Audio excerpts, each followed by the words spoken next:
Well, I'm joined here in the studio by Austin Rasmussen, Communications Officer and Acting Chairman for Republicans Abroad Norway. And from the other side of the political divide, I'm joined by Katy Solon, the International Chair of Democrats Abroad. Thanks both of you for joining us. Let's start with you, Katy. Women in this election, more important than it's ever been. We might have the first female president of the United States. On the other side of this, is her opponent a sexist misogynist? Couldn't be more clear. The choice that the voters have could not be more clear. And it is in the hands of the voters today. Women are a very important voting faction in the United States. In fact, we expect more women to turn out than men. They're going to be decisive, perhaps, in this election. And their vote is going to go for Hillary Clinton. Still massive numbers of Republican women voting for Donald Trump. Why? Good question. I can't figure out why they would.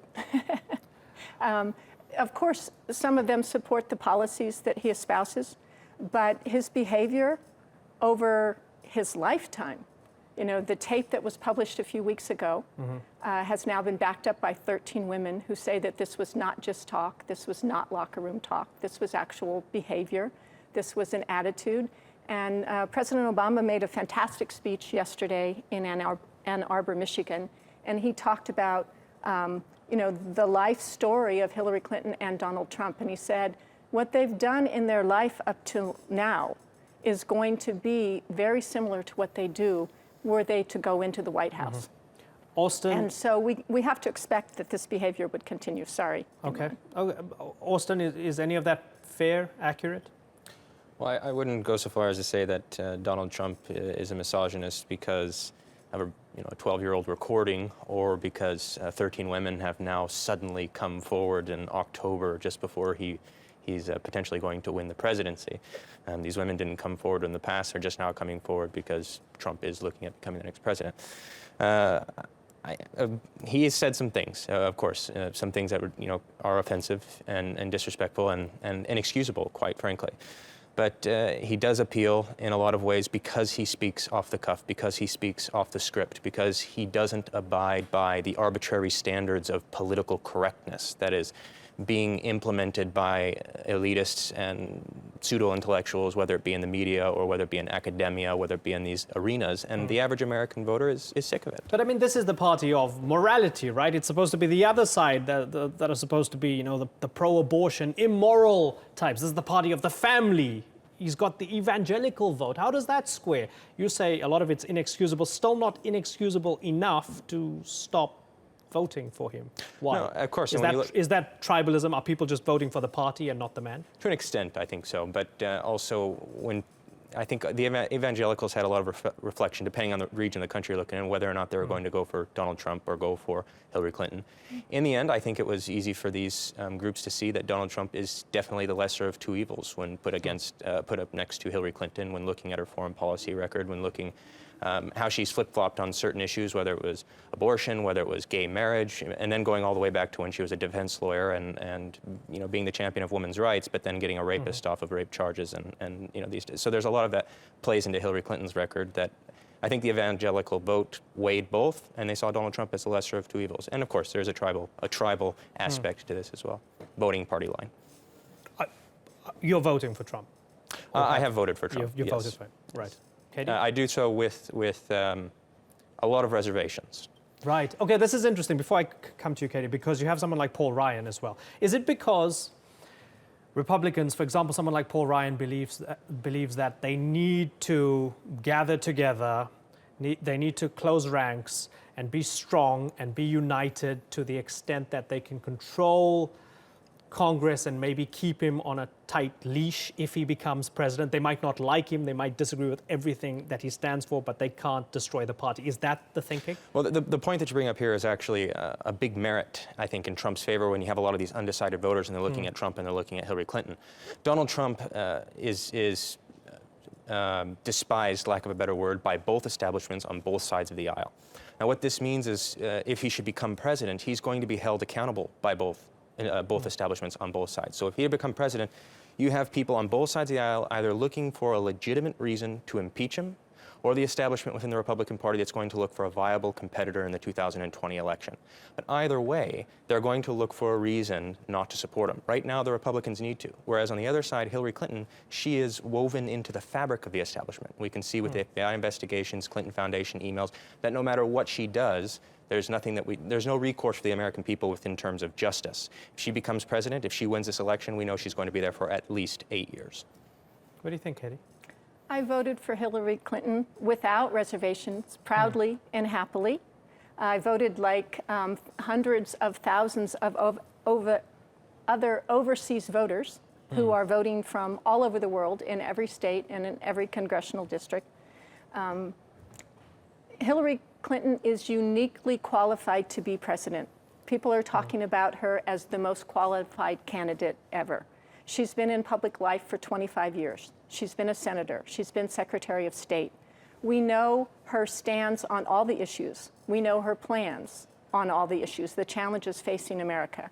We know that she understands the issues. Contrast that to Donald Trump, who has no experience in government. We don't know what his plans are on most of the major challenges facing America. So the choice is very clear and was very easy for me to make. And it's very easy for most Americans who live overseas to make. Right. The main thing that Democrats Abroad does is help people register to vote. We know that the overseas vote is running 75, 80% for Hillary Clinton of Americans that live overseas. Austin, you want to come in?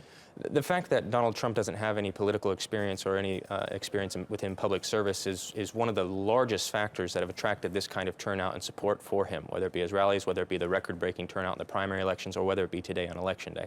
That is a big part of it. And when we look at the reason for that, one, a lot of people are voting for Trump whether or not they like him. For example, myself, I have reservations in voting for him, but for a lot of voters, he represents this burning down of the establishment, this bringing back going back to the foundation. The United States, when it was established and we had our Constitution, it was never an intention for politics to be a career. It was never the intention for people to go into politics as a career choice and make hundreds of thousands, millions of dollars doing so.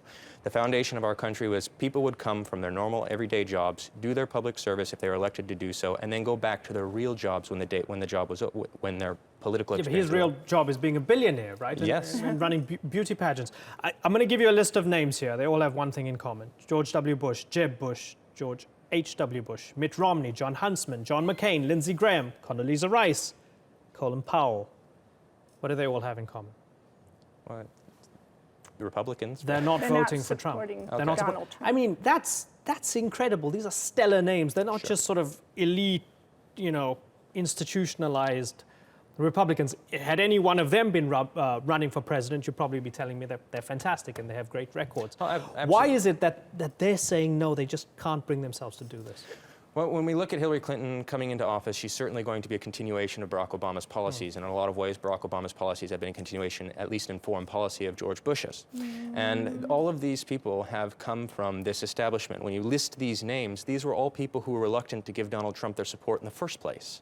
And they weren't anybody that we were anticipating to give support. When Donald Trump started rising through the ranks and doing so by burning a lot of bridges within the Republican Party, but intentionally doing so, burning those bridges and coming up in an offensive and brash way.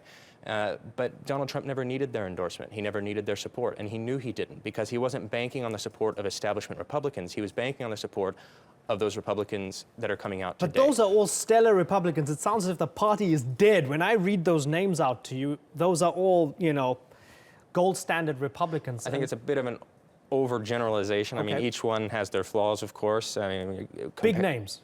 They are Massive big names. names. Big names. Right. Yes, I'll give you that. Former presidents. Two former presidents there, secretaries of state. But if we look at Donald Trump, he came through the ranks through 16 other stellar Republicans, a diverse set of candidates. Sure. And he blew through that and rose to the top without these endorsements. So, yes, I understand that he didn't get them, but clearly, when we're looking at an election today as close as it is going to be, as close as it's coming out to be right now, the support that he's getting from the base, his base within the Republican Party, he clearly didn't need those endorsements. Katie, I wonder, might it have been the same if Bernie Sanders was the Democrat candidate? No. Because you would have had those who say he's a socialist, I want nothing to do with him, and then others going, well, I'm a Democrat, I have to vote for him begrudgingly. Might it have been a similar dynamic within the Democrats? The names that you read did not stop endorsing Trump at the same time. This happened gradually over the last couple weeks and months as he continued to cross all kinds of lines of common sense and decency, which you just don't cross. I mean, it's not only his behavior and his treatment and his attitudes toward women, but his disrespect for Muslims, his disrespect for immigrants from Mexico in the United States, calling Mexican immigrants rapists and murderers, wanting to have a ban on all Muslims.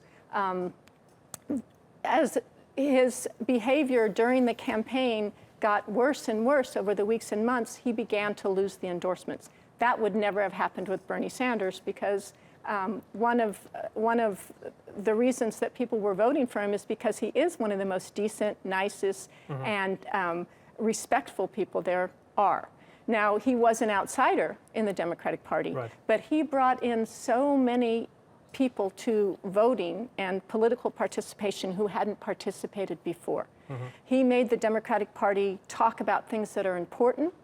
He ran his campaign all the way through the convention in July, went to the convention and went to the platform session meetings in order to make sure that the platform that we have is the most progressive platform that we have ever passed. And then he jumped on the Clinton bandwagon and has been supporting her and campaigning. Has she been strengthened by support? Yes, she has. Okay. Because of the new people that he's brought in and the ideas and the conversations that he really forced us to have. And we're going to talk race, we're going to talk Muslims, we're going to talk foreign policy in a few moments. Both of you don't go anywhere too far. Now,